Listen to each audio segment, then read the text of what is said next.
मैंने अपने प्रिपरेशन की जर्नी 2025 से शुरू करी थी। एक मार्क्स से फेल होना मतलब कितना बड़ा दुख होता है एक स्टूडेंट के लिए। मैंने इस बार सोच लिया था कि मुझे रैंक लानी है, मुझे पास उस नहीं बना है। तो लेकिन आप कितना भी तैयारी कर लो कंपटीशन में, आप जानते ही हैं कि मतलब कुछ भी हो सकता है। क्योंकि दिल पूरा धक धक धक धक कर रहा था। PSL आई तो मेरी रैंक उसमें 44 थी।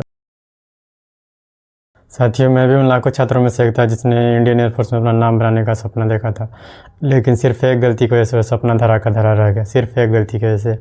मैंने अपने प्रिपरेशन की जर्नी 2025 से शुरू करी थी। 2025 के पहले इंटेक का मैंने एग्ज़ाम दिया था। उसमें मैं फिजिक्स में सिर्फ एक मार्क्स से फेल हो गया था। सिर्फ एक मार्क्स से फेल हो गया था। तो आप समझ सकते हैं कि मतलब एक मार्क्स से फेल होना मतलब कितना बड़ा दुख होता है एक स्टूडेंट के लिए। मतलब कोई समझ ही नहीं सकता है। मतलब फिर से 6 महीने तैयारी करना कितना लंबा प्रोसेस हो जाता है। लेकिन मैंने सोचा यार, मैं भी यही सोचता था, तो मैंने सोचा कि यार ये सब सोचने से कोई फ़ायदा है नहीं।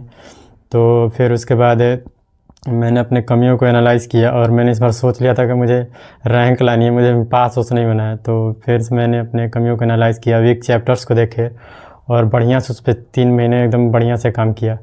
फिर जाके मतलब मैं एग्ज़ाम के लिए पूरा कॉन्फिडेंस हो गया था कि मतलब मुझे अच्छे से मतलब एग्ज़ाम निकाल ही लूँगा मैं। तो जब एग्ज़ाम के दिन आया तो मतलब एग्ज़ाम भी अच्छा गया। लेकिन आप कितना भी तैयारी कर लो कंपटीशन में, आप जानते ही हैं कि मतलब कुछ भी हो सकता है, कट ऑफ कुछ भी जा सकता है। तो इसी तरह से मेरे साथ भी था और मैं इस बार सोच लिया था अगर मैं इस बार फेल हो जाता हूँ तो मैं जिस टीचर से पढ़ता हूँ उससे अब नहीं पढ़ूँगा। और मैंने कोर्स भी बाय कर लिया था कि मतलब अगर मैं फेल हो जाता हूँ तो अब दूसरा मैं कोर्स करूँगा। तो ऐसा नहीं हुआ। जब मैं रिज़ल्ट आया तो उस दिन मतलब गजब की बेचैनी हो गई थी। दिल पूरा धक धक धक धक कर रहा था कि कहीं फिर से ना फेल हो जाएँ। तो फिर मैंने अपना ईमेल आईडी पासवर्ड डाल के चेक किया तो ग्रीन से शो कर रहा था। तो मैं मतलब बहुत खुश हो गया देख के एकदम। और ऊपर से मेरे मार्क्स मतलब बहुत बढ़िया थे। तो फिर जाके मैंने मम्मी को बताया तो फिर मम्मी भी मतलब खुश हो गई। फिर उस दिन से मेरे ज़िंदगी का पहला एग्ज़ाम था जिसको मैंने निकाला था। और उस दिन मतलब अलग लेवल की खुशी थी।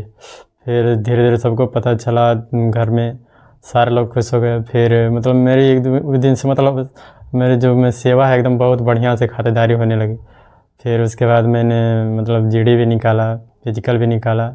और लेकिन सिर्फ एक गलती की वजह से मतलब मेडिकल तक भी मैं गया हूँ। जब PSL आई तो मेरी रैंक उसमें 44 थी। और अब जानते हैं कि ऑल इंडिया में मतलब 44 रैंक लाना एक बहुत ही बड़ा मतलब अपने आप में एक बहुत बड़ा अचीवमेंट है। तो इस तरह से मेरी जर्नी रही थी एयरफोर्स की। और आगे आने वाली वीडियो में मैं बताऊँगा कि मतलब मैंने एयरफोर्स मतलब क्यों नहीं उसमें जा पाया, क्या मेरी कमी थी और किस कारण मैं मतलब मेरा डिफेंस का सपना ही मतलब ख़त्म हो गया एकदम से। तो चैनल को सब्सक्राइब कर लीजिए। आगे वाले वीडियो में मैं आपको हर तरह का गाइडेंस दूंगा। और एक बात को ये मैं श्योरिटी देता हूँ, अगर आप मेरी बात फॉलो कर लेते हैं तो आप कोई भी एग्ज़ाम निकाल सकते हैं। इस बात की मैं पूरी तरह श्योरिटी देता हूँ। धन्यवाद।